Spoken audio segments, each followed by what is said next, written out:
micro, small and medium enterprises space. Efforts are underway to raise $200 million for job creation. In fact, techniques in modern broadcasting for quality TV content dominates discussions as Nigerian Television Authority holds management conference. Plus, we bring you 16 days global activism discussion towards the eradication of gender-based violence. Minister of Women Affairs calls for collective action. These and more will bring to you shortly. Welcome to Panorama. I'm Ruth Aguela.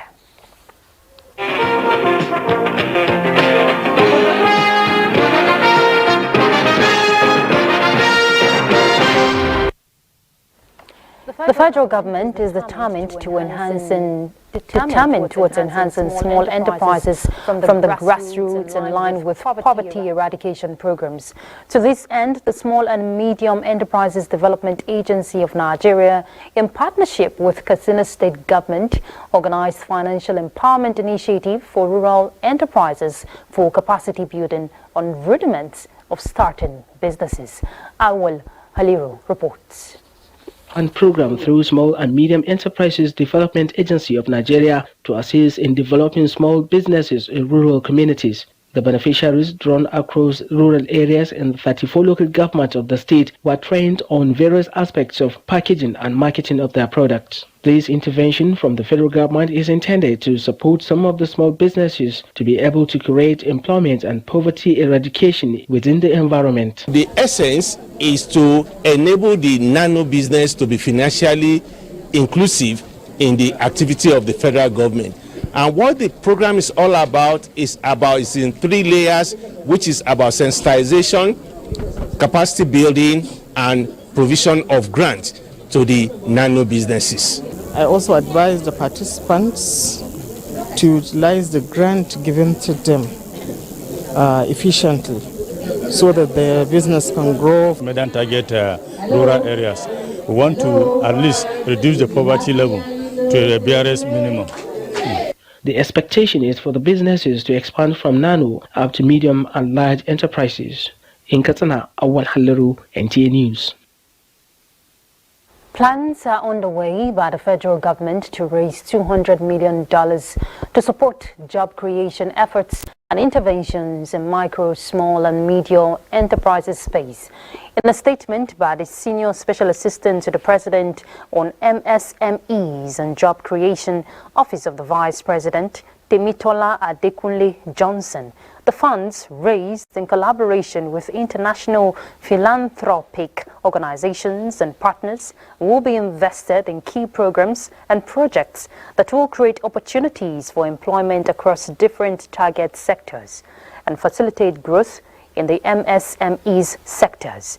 The presidency has also established the first ever Nigerian Philanthropy Office, a private sector-led coordinating office domiciled in the office of the Vice President to facilitate this high-level philanthropic support and impact investing for micro, small and medium enterprises for targeted sectors that have high job creation potential. Additionally, the office will support the establishment of 12 mega hubs and shared office spaces across the country. Vice President Kashim Shettima has therefore appointed an implementation committee for the office consisting of local and international philanthropic and impact investing organizations, financial institutions and the Bank of Industry, some commercial banks and the Nigerian Content Development Monitoring Board. With more than 23 years of experience working in impact investment and related sector, Thelma Ekio Solanke will serve as the chairperson of NPO and the implementation committee. The secretariat for the committee will be coordinated by the Senior Special Assistant to the President on MSMEs and Job Creation. The federal government has been asked to revisit the Central Bank of Nigeria's interest-free loan schemes to accommodate more women, promote inclusiveness and alleviate poverty among the citizens. Well, this is part of a communique issued at the end of the 38th Annual National Conference of the Federation of Muslim Women's Association of Nigeria, Form 1, in Sokoto. Aliyu Mohammed Kawai reports. that attracted participants from across 36 states and Federal Capital Territory, Abuja, has the theme, Societal Reorientation, Islam as an embodiment of societal values for growth, development and morality. National Amira of Fomon Rafiat Udowsani, who read out the communique to newsmen, urged parents and guardians and educational institutions to work in synergy towards societal reformation. The government should please do something for social reformation of the society in terms of good education through our schools.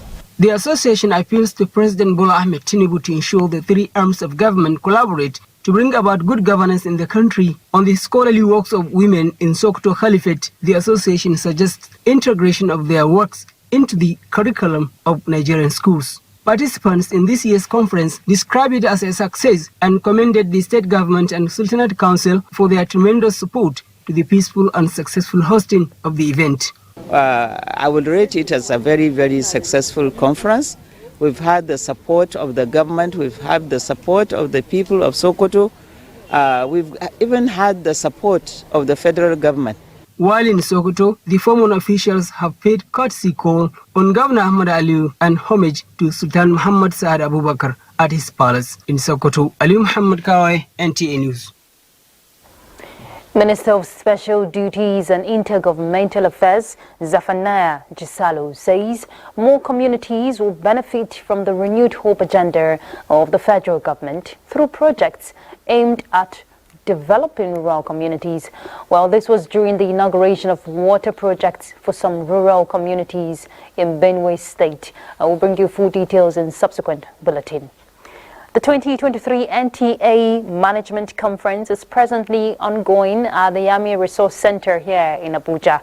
The conference, with the theme, Effective Management of a Television Station in a Competitive Environment, is to bring all management staff up to speed with impactful techniques in modern broadcasting and harmonize quality production across board to remain relevant.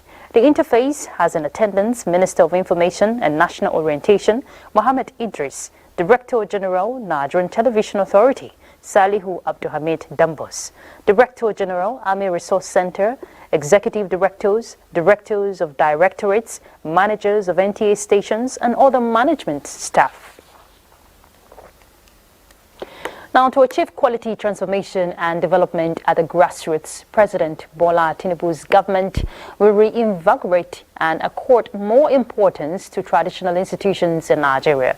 Vice President Kashim Shettima expressed this view at the 37th Exan Day celebration at Iperu, Ikene local government area of Ogun State. Yemi Dalemo reports. Dignitaries from all walks of life converge on the community to celebrate the Akeson Day, which is a social-cultural festival that brings together sons and daughters of the land to celebrate the mythical founder of the ancient town in Ogun State. To the address of the governor.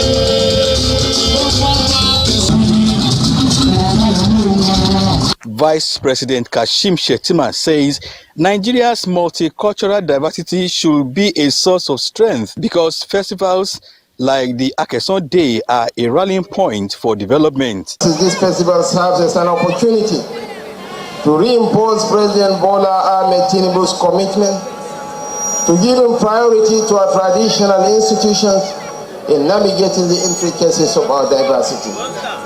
The commitments articulated by the Tinubu administration stand firm, and we pledge to honor these assurances, ensuring positive transformations in the lives of our people. Ogun State Governor Dakwa Abiodun is proud of the event. We in Iberu land, we have roots. We're a people of history, tradition, heritage, and culture. Today, the attendant parade of cultural values and heritage during this celebration has increased the inflow of tourists and investors into this state. This we are very proud of. Speaker of the House of Representatives Tajuddin Abbas is among other dignitaries who joined the Alakperu of Iperu Oba Adeleke Idowu Basibo and the indigenes of Iperu Remo to mark the 2023 Akeson Day celebration in Ogun State. In Abeokuta, Yemi Dalemo, NTA News. Well, I just told you about the inauguration of some water projects in rural areas in Benue State, inaugurated by the Minister of Special Duties and Intergovernmental Affairs. Well, we have that report ready, so let's see it. Boreholes, funded by the National Lottery Trust Fund, are located in 15 communities of the state where access to potable water remains a challenge. I want to position it for the benefit of humanity and the The Minister of Special Duties and Intergovernmental Affairs, Zephania Gilasso, performing the flag off and handing over of the motorized solar boreholes to the 15 benefiting communities, brings to an end of the era of relying on well or stream water. While acknowledging the remarkable impact of interventions by the National Lottery Trust Fund in improving water and sanitation hygiene, the minister therefore tasked the fund to ensure monitoring and evaluation of the projects to keep track of envisaged outcomes. It is therefore on this trend of this effort that I encourage the fund to extend this laudable intervention to other communities across the country to promote access to clean potable water supplies. Executive Secretary of the Fund, Dr. Bello Megeri, and the Permanent Secretary in the Ministry of Special Duties and Intergovernmental Affairs, Patricia Ibiene, urged benefiting communities to take ownership of the projects. This groundbreaking event is the first of its kind in the area of water and sanitation since the inception of the National Lottery Trust Fund in 2005. Members of the communities, including traditional rulers and leaders, are grateful to the federal government for the gesture. They pledge to guard the projects jealously. From Dhaka local government area, Elias, Itiaf, NTA News. Always a delight to watch. Let's take a break. We'll be back. Stay tuned. So, of our fathers, I will urge and advise our younger generation to use talent and brain to sort out problems, not arms. Nigerian youths, let's build our nation. My advice to these young people is please do not take us back to those harrowing days. You probably do not know what it is. I believe we have fought one civil war too many in this country. So those who experienced it will run away from it. Nigerian youths, let's build our nation together.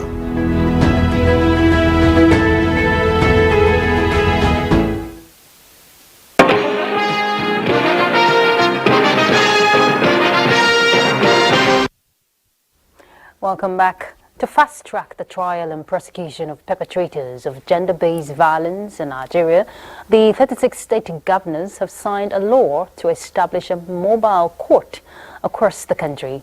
The Minister of Women Affairs, Uju Kennedy Ohaneye, revealed this in commencement of the global 16 days activism towards the eradication of gender-based violence in Abuja. Ngozi Technical reports. Accounting for more than 27,000 cases of sexual and gender-based violence in just 3 years, the establishment of a mobile court becomes a holistic measure for quick dispensation of justice and a deterrent to perpetrators of violence against women, girls, or any other gender. The governors of all the 36 states, they have signed the law to enact a mobile court across the nation. And you know what that means. So no more for anybody to maltreat a child or maltreat a woman and get away with it. And there's an economic cost. There's an IMF report that says that it costs the world an estimated US dollars $1.5 trillion if we do not fight violence against women and bring it to zero. Subsequently, the importance of a statewide sensitization and empowerment of women and girls before enforcing the mobile courts has become necessary. In Abuja, Ngozi Technical, NTA News. The National Human Rights Commission is working closely with relevant stakeholders to enhance speedy investigation and resolution of all sexual gender-based violence cases and complaints in every sector of the nation. Executive Secretary of the Commission, Tony Ojukwu, was speaking as the Commission joined in the 16 days of activism against gender-based violence in the country. The Executive Secretary also notes that the Commission remains resolute and committed to addressing critical issues affecting the rights of women and girls. Beliefs or religious beliefs that are violative of the rights of women can be addressed. So be rest assured that all the relevant religious leaders in the various states will be reached, and they will have dialogue with the Commission, and whatever gray areas are there will be trashed out. The Commission also called for the enactment of the Gender Equality Bill by the National Assembly, as well as ratification of the Maputo Protocol. The Nigerian military has disclosed plans to engage some neighboring armed forces in the joint exercise to galvanize regional efforts and capabilities towards addressing contemporary security threats bedeviling the country and her neighboring countries. The Chief of Defense Staff, General Christopher Musa, made the disclosure in a message to the second edition of the grand finale of exercise Mugum Bugu, held at the Nigerian Army Training Center, Kontangura. Mukhtar Wowo reports. In Hausa, meaning deadly strike, is the final phase of the Nigerian Army Field Training Exercise in 2023.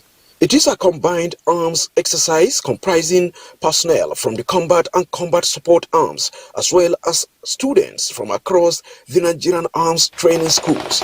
The exercise also has a joint dimension of the Nigerian Air Force integrated to provide air power and support the ground troops in achieving their objectives. It is my firm belief that in future, this exercise would involve some of our neighboring and friendly armed forces in order to galvanize regional effort and capabilities towards addressing contemporary security threat. The fluidity of the security situation and the ever-changing contemporary operating environment makes it imperative that we continue to train and perfect our tactics, techniques, and procedures to adequately tackle the challenges we are currently facing. The setting of the exercise Mugumbugu 2023 reflected on the multidimensional nature of security threats bedeviling the nation. In Kontagora, Mukhtar Wowo, NTA News. Insecurity has continued to threaten the well-being of citizens as rampant kidnapping and other security challenges are being experienced on a daily basis. However, concerted efforts are needed to stem the unacceptable development. Well, the Commissioner of Police, Cross River State Command, says the command has put in place operational measures to ensure safety of lives and property before, during and after the Calabar Carnival. Oba Hyacinth will tell us more about that. There's criminals from theft, vandalism, sabotage, cybercrime and physical violence or terrorism. In view of these, the police commissioner says the state's command has trained, equipped and motivated officers and men of the police to restore sanity to the rampant kidnapping and other security challenges that bedevil the state, as a visible operational measure put in place have curbed incessant criminalities in the state. We are not just preparing for the carnival. We are preparing for a peaceful state and city. We are working hard to make sure that the environment is secured.